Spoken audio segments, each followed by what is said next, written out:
사랑하는 성도 여러분, 우리는 이제 곧 내일 모레 우리 아마 거의 두 명절을 잡아내라면 아마 추석과 설, 이 명절이 가장 큰 명절이 아닐까 생각해 봅니다. 되게 손님을 많이 맞이하죠. 여러분 장남이 계시면 뭐 동생들이 온다든지 부모님이 계시면 다 부모님이 가서 절도 하고 또 이렇게 손님을 치러야 되는, 그것이 이제 가까이 다가오고 있습니다. 우리 문화에도 이 손님을 치르는 거, 누구를 이렇게 대접하는 것은 매우 중요합니다. 대접 잘못하면 굉장히 섭섭해지고 나중에 그 오해도 살 수 있는, 중동 문화도, 여기 본문에 나와 이 문화도 손님을 대접하는 것은 매우 중요합니다. 그 사람의 명예와 모든 위치를 다 말해줍니다. 마치 가나 혼인잔치에 포도주가 떨어졌다, 이 얘기는 손님들을 낮게 보는 것입니다. 내가 당신들을 별로 가치 없이 생각합니다, 이런 식의 어떤 의미를 주는 것입니다. 그래서 절대로 그런 포도주 같은 게 떨어지면 안 되고, 오늘도 보면은 아브라함이 아주 극진히 조금 우리가 생각할 때 도를 지나칠 정도로 많이 대접하는 것을 보게 됩니다. 지금 계속해서 이 본문은 아브라함과 사라에게 하나님이 약속하십니다. 12장부터 내가 큰 민족을 너에게 허락할 텐데 먼저 너에게 자식이 있을 것을 얘기합니다. 근데 사라와 아브라함은 육신적으로 점점점 늙어갑니다. 여러분 젊었을 때 20대는 뭐 한 10년 5년 아이 못 낳고 이거는 문제가 안 됩니다. 그러나 여러분 나이가 들고 60, 70, 80세, 여러분 어떠시죠? 우리 어르신들 흘러가는 시간이 화살처럼 지나갑니다. 10대나 이 어린 자녀들은 여러분 늘 엄마, 여러분 할머니 할아버지 여기 계신가요? 손주들이 언제 이런 얘기하죠? 할머니 할아버지 나 언제 할머니처럼 돼? 할아버지처럼 돼? 나 좀 나이 좀 먹고 싶어. 속으로 아이고 이놈아, 그렇게 나이가 먹고 싶느냐? 나는 그걸 좀 돌리고 싶다. 애들은 시간이 그렇게 지루하고 안 갑니다. 저도 어렸을 때 생각하니까 빨리 어른이 되고 싶어요. 지금 생각하니까 빨리 좀 다시 4학년, 2학년, 3학년으로 좀 돌아가고 싶은데 안 됩니다. 이게 시간의 시계를 돌릴 수가 없어요.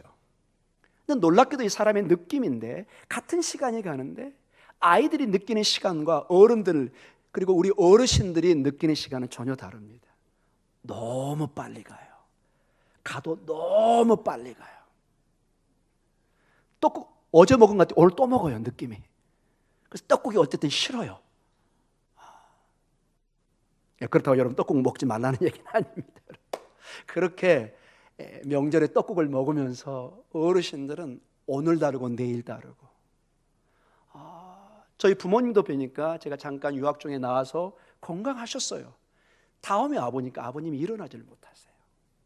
그렇게 건강하신 분이. 어르신들은 하루가 다르게 급속도로 이게 노쇠가 진행된 것을 보게 됩니다. 우리 여기 어르신들 계시는데 우리 자녀분들 정말 있을 때 잘하셔야 됩니다. 우리 여기 자녀들이 계시다면은 우리 엄마 아빠는 항상 젊게 계시겠지, 천만에 안 그렇습니다. 올해 다르고 내년에 다릅니다. 완전히 다릅니다. 자, 이 아브라함은 여러분 지금 나이가, 사라는 90세, 아브라함이 몇 세죠? 100세에 가깝습니다. 시간이 화살처럼 지나갑니다. 근데 오늘 여기 본문에 보면 이맘때 자녀를 주겠다고 약속합니다. 지금 계속 12절부터 참고 오고 있죠, 여러분? 이제 사라가 폭발 직전까지 옵니다.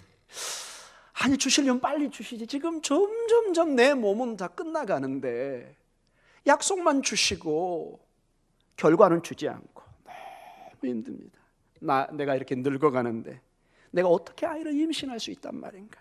나중에 우리 본문을 보면 사라가 웃습니다. 저 장막 뒤편에서 하나님이 묻습니다. 너 왜 웃었어? 놀래가지고 안 웃었는데요. 혼날까 봐. 근데 사실 사라가 웃었죠. 그 웃음이라는 게 굉장히 자조 섞인, 아이고 참 이거 내가 어떻게 반응을 나타내야 될지, 이런 느낌이죠. 여러분 이런 사라를 하나님이 어떻게 대하고 계신가요? 여러분 때로는 우리가 하나님 앞에 어이없어하고 이 문제는 응답 안 해주실 거야, 나는 끝났어, 이거는 하나님 앞에 불가능하겠지? 여러분, 이런 우리들을 하나님 어떻게 대하실까요? 이 본문을 통해서 우리가 길게 다루진 않겠지만은 하나님이 사라를 대하는 방법, 이것은 동일하게 우리를 대하는 방법입니다. 여러분의 영혼의 문이 열려서 하나님의 놀라운 음성, 오늘 제목이 뭐죠? 여호와께 능하지 못한 일이 있겠느냐? 질문입니다. 여러분과 저에게 주님이 말씀하시는 것입니다. 내가 너희에게 불가능한 일이 있겠느냐? 내가 마음만 먹으면 못할 일이 있겠느냐? 이렇게 묻는 것입니다. 제가 나중에 이제 좀 더 원문에 가깝게 해석을 하겠습니다.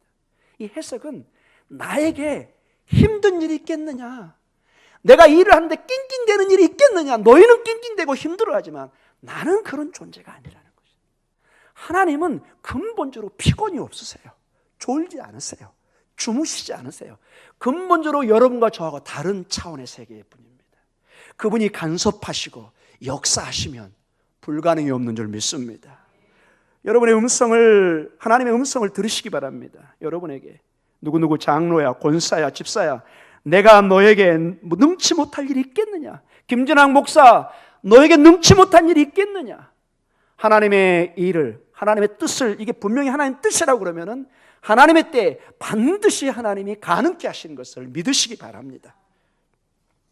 이것은 사라와 아브라함의 꿈은 그들이 가진 꿈도 아니고 헛된 꿈도 아니었습니다. 하나님이 약속한 꿈이었습니다. 그것은 반드시 이루어지는 것입니다. 하나님의 말씀을 한번 선포되면 반드시 땅에 떨어져서 씨앗처럼 뿌리를 내리고 열매를 맺게 되어 있습니다. 이게 이사야서의 말씀입니다. 오늘 이 본문의 말씀이 사라에게 주어진 본문의 말씀이지만 오늘 여러분과 저에게 주어진 중요한 생명의 말씀이 믿음의 용기의 말씀이 되기를 간절히 축원합니다. 어떻게 사라를 대했는지, 어떻게 우리를 대할 것인지 충분히 유추해 볼 수 있는 것입니다. 자, 오늘 1절과 2절은 이 하나님에게 이제 마지막 이제 다시 한번 방문하기 시작합니다. 하나님의 방문입니다. 하나님이 우리를 방문해 주십니다. 우리 1절과 2절을 같이 읽어보겠습니다.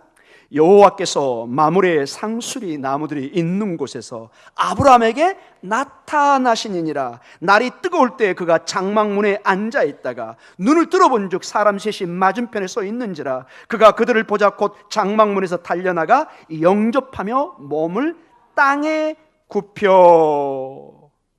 자, 마므리 상수리, 이게 헤브론 지역입니다. 마지막 정착지가 헤브론 지역이었죠. 아브라함에게 나타납니다. 근데 이게 낮이 뜨고서 아마 낮 굉장히 더워서 활동하기가 어려운 그 중동의 낮은 여러분이 생각하는 것보다 훨씬 덥습니다. 숨쉬기도 어렵습니다. 너무 추워도 사람이 숨쉬기가 어렵습니다. 지금 시카고 이런 데가 뭐 마이너스 39도 40도인데 물을 뿌리면 그냥 공중에서 얼어버립니다. 이게 숨쉬기가 어렵습니다. 지금 아마 한 30명 40명 가까이가 사람 뭐 죽었다는 그런 보도도 납니다. 너무 춥기 때문에. 근데 반대로 너무 더우면 어떨까요? 숨 못 쉽니다. 사막에 여러분 뚝 떨어지면요, 이게 숨이 가빠서 숨을 못 쉽니다. 그리고 굉장히 위험합니다.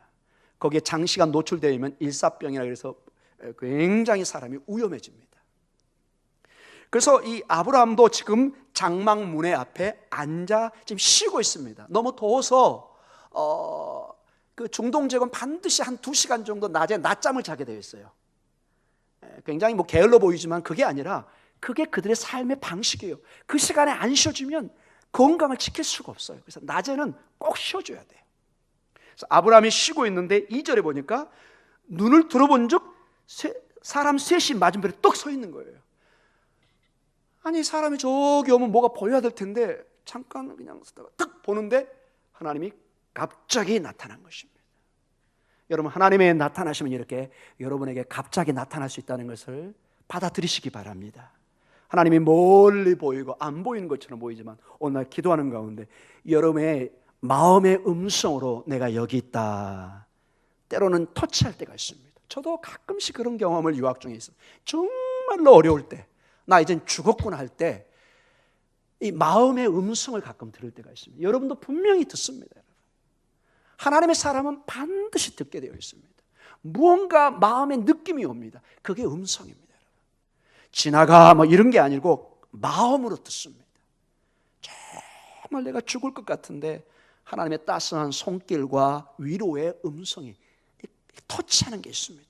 오늘 여기 보니까 사람 셋이, 이걸 뭐 고대 학자들이 이것은 뭐 삼위일체 하나님이라고 그러는데 이건 조금 제가 볼 때 많이 간 것 같고, 두 사람은 분명히 나중에 보면 천사고 한 사람은 주님입니다.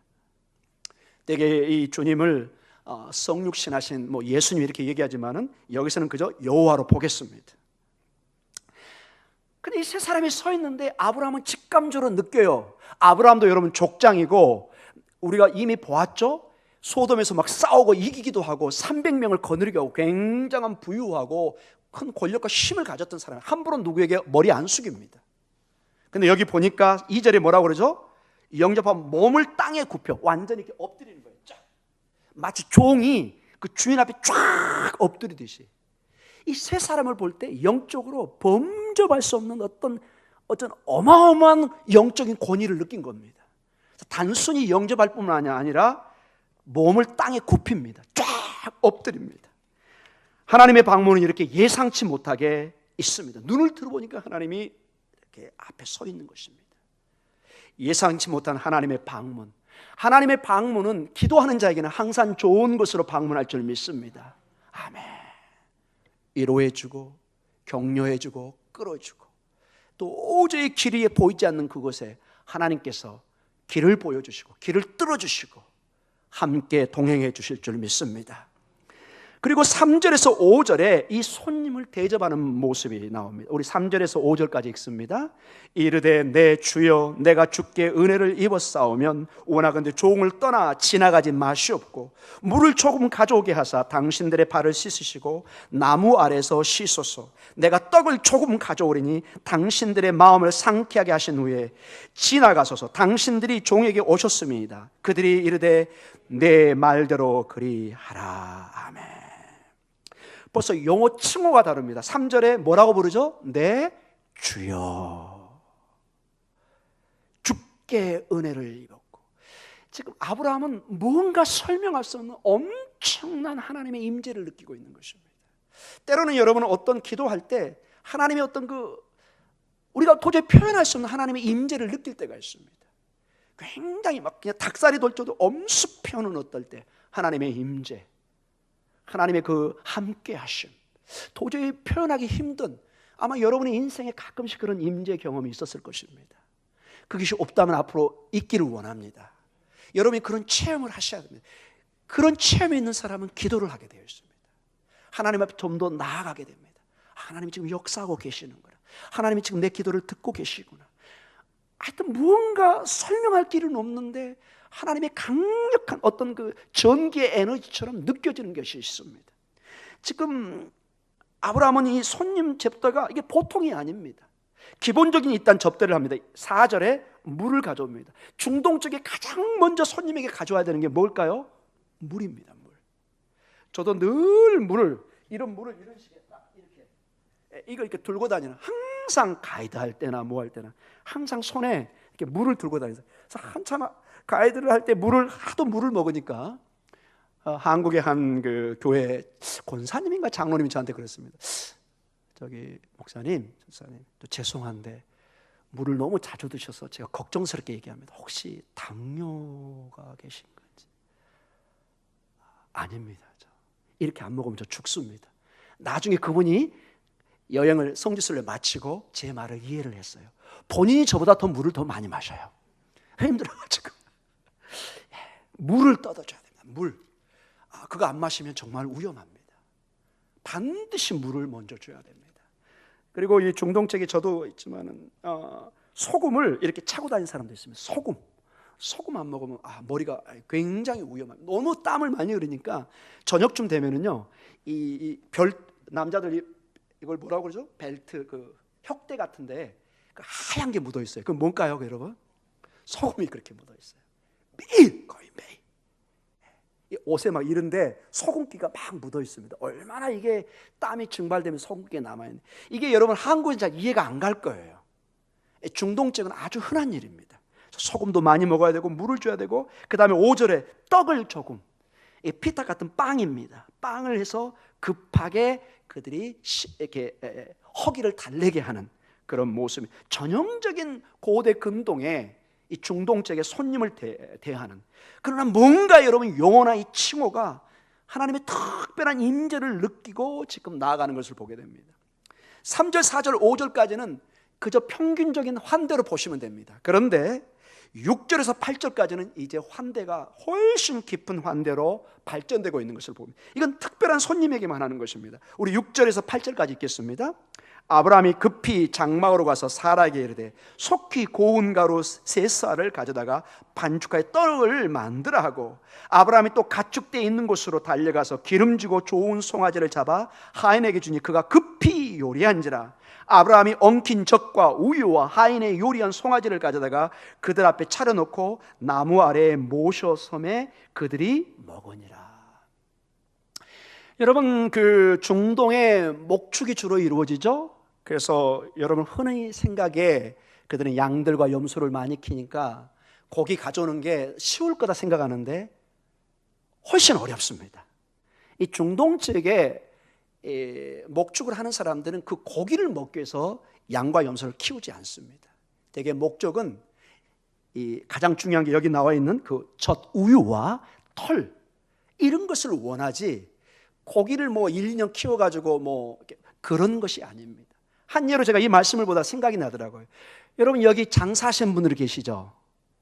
언뜻 생각에 과일 장사나 무슨 장사라면 그 사람들이 맛있는 거 많이 먹을 것 같은데 의외로 못 드십니다. 지금은 모르겠어요. 옛날에 좋은 거는 팔아야 이익이 남습니다. 결국 주인이 먹는 건 뭐죠? 짜투리라고 그러나요? 그 남은 거 뭐라고 그러죠? 여러분 저한테 협조를 안 해주고 계십니다. 그 과일 남은 거, 그 막 못생긴 거 뭐죠? 예? 굉장히 풀어서 장로님 말씀해 주셨습니다. 시원찮은 거, 그 짜투리 같은 거, 막 하여튼 좀 못생기고 좀 그 상품 가치가 없는 거, 그거 주인이 먹습니다. 저는 막내라 좀 예긴 했는데 집에 저희가 옛날에 닭 같은 거 키워서 닭 알이 많았어요. 함부로 주인 못 먹습니다. 5일장에 가서 팔아야 막내 학용품도 사고 큰애 뭣도 사고. 근데 막내만 유일하게 몇 개씩 먹었습니다. 막내 때문에. 여러분 별로 반응이 없습니다, 여러분.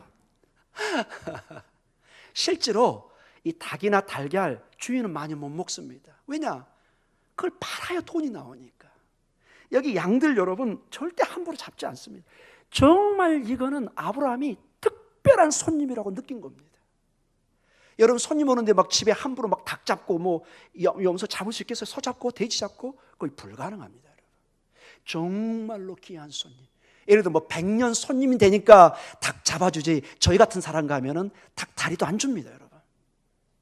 그러니까 어쩌겠으면 100년 손님에게 닭을 잡아주겠습니까, 여러분? 좀 말이 좀 깊어졌습니다. 다른 데로 갔습니다. 여하간 이 지금 6절에서 8절은 아브라함이 이 세 사람을 굉장히 특별한 의미로 받아들이고 있는 것입니다. 바라기는 여러분도 이렇게 무의식 중에 손님을 대접해서 하나님의 천사를, 하나님을 대접하는 역사가 있기를 간절히 축원합니다. 조금 우리 인생이 베푸는 삶이 좋습니다. 대부분 여러분 베풀 때 이상하게 하나님의 축복이 열립니다. 내가 아끼고 베풀지 않으면 나한테 모아질 것 같은데 항상 그 수준에 삽니다, 이상하게. 또 베풀고 나눠주면 이상하게 하나님이 영적으로 채워주십니다. 여러분 많이 베푸시고 축복하시기 바랍니다. 여러분의 손을 통해서 많은 어려운 사람이 도움을 받는, 뭐 그렇다고 여러분 막 논밭 팔아서 다 대접하라는 뜻은 아닙니다. 여러분도 같이 생활하시고, 그러나 조금만 더 생각해서 우리가 이웃과 나눌 수 있다면 오늘 이 축복을 봐보십시오. 아브라함의 이 환대는 놀라운 결과로 이어지고 있는 것을 보게 됩니다. 여기 보니까 하나님도 잡수세요. 이게 보니까 나중에 예수님도 생선을 잡수세요. 놀라운 일이죠, 여러분. 하나님은 안 드실 것 같은데 이렇게 우리의 사랑을, 우리의 대접을 받고 있는 것을 보게 됩니다. 자, 그리고 이제 하나님이 이걸 드시다가 말씀을 하십니다. 여러분, 이 식사가 중요한 게, 대접이 중요한 게, 우리도 중요한 일을 할 때 주로 뭐 하죠? 식사를 합니다. 식사 없이 바로 비즈니스 들어가는 경우는 흔치 않습니다.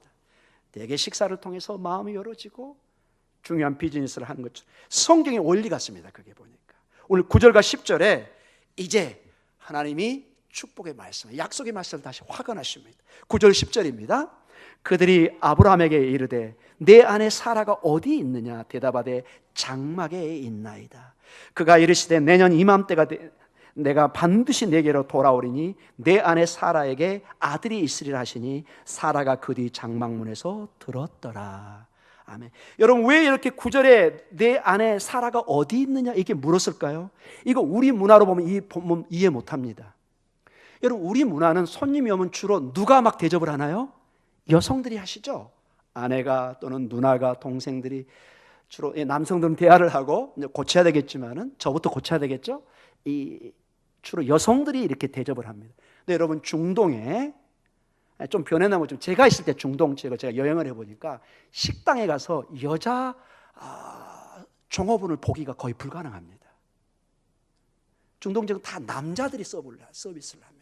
모르겠어요. 제가 갔던 요르단이나 일부 그 터키 지역의 일부 지역인지는 모르겠어요. 그러나 제가 아는 지식으로는 대개 식당에 여성들 종업원이 많지 않아요. 여성들이 함부로 남자들한테 얼굴을 내보이고 이렇게 잘 하질 않아요. 여기도 보면 그대로 그 문화가 있습니다. 지금 남자들이 주로 하고 사라는 뒤에서 음식만 만들고 그냥 보내준 거예요. 그러니 이 아브라함에게 묻습니다. 사라가 어디에 있느냐? 바로 장막 쪽에 있는 것이죠. 주님이 말씀하십니다. 10절에 그가 이르시되 내년 이맘때 내가 내게로 돌아오는데 어떻게 돌아오죠? 반드시 돌아오리라.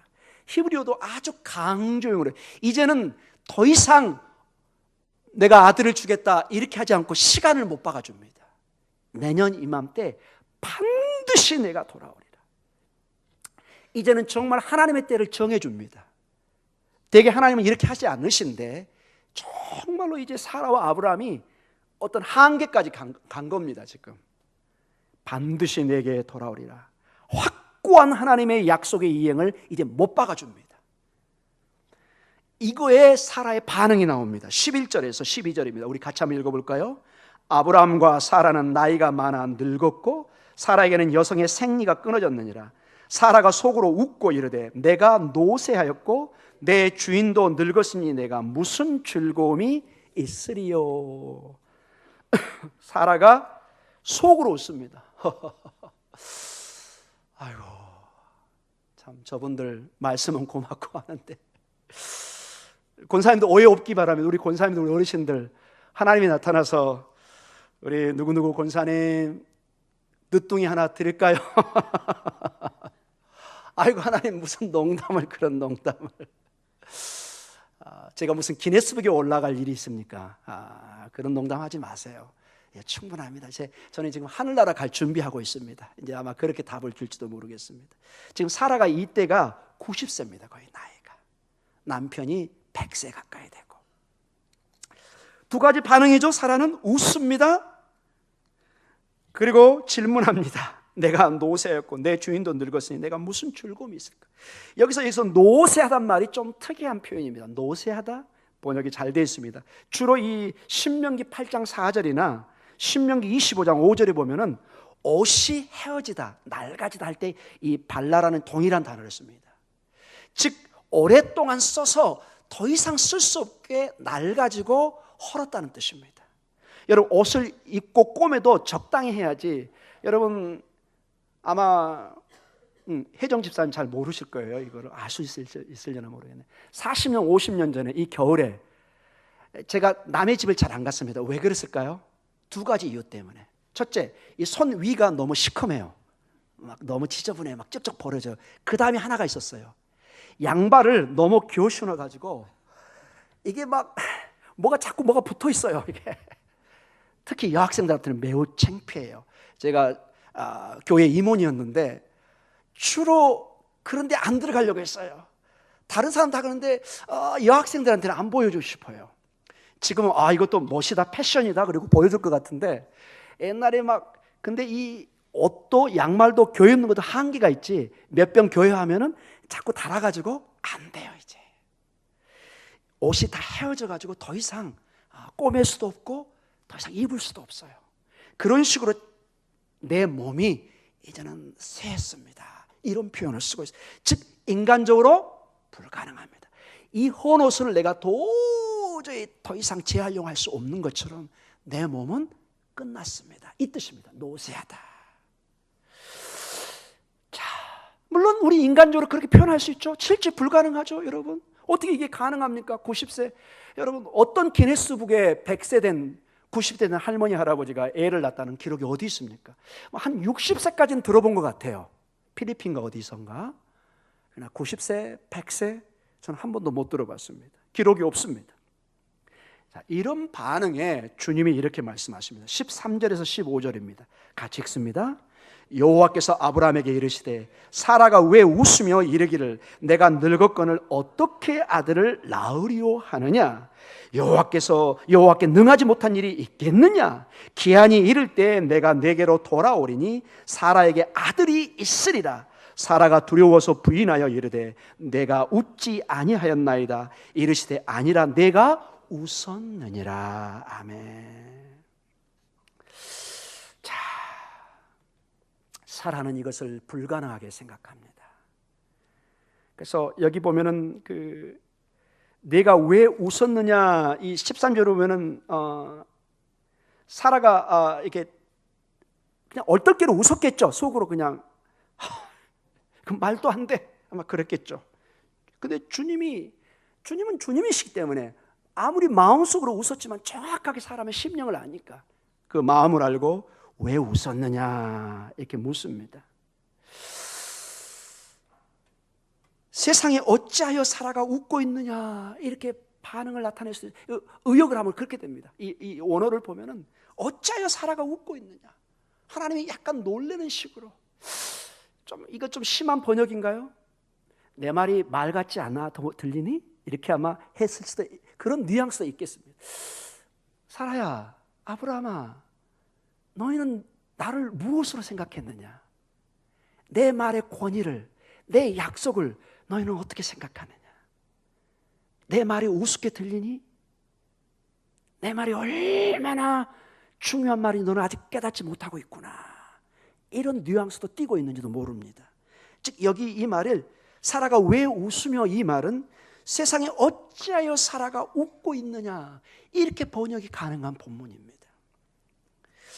이러한 그 황당함, 놀라움은 예수님이 태어날 때 마리아에게도 통일하게 있었습니다. 아주 유사합니다. 우리 누가복음 1장 34절과 35절에 이런 본문의 내용이 나와 있습니다. 천사를 통해서 하나님이 약속을 하십니다. 우리 같이 읽어볼까요? 마리아가 천사에게 말하되 나는 남자를 알지 못하니 어찌 이 일이 있으리까?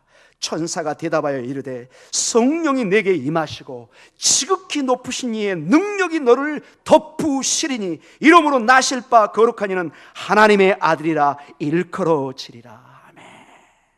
성령이 너에게 임하시고 지극히 높으신 이의 능력이 너를 덮으리라.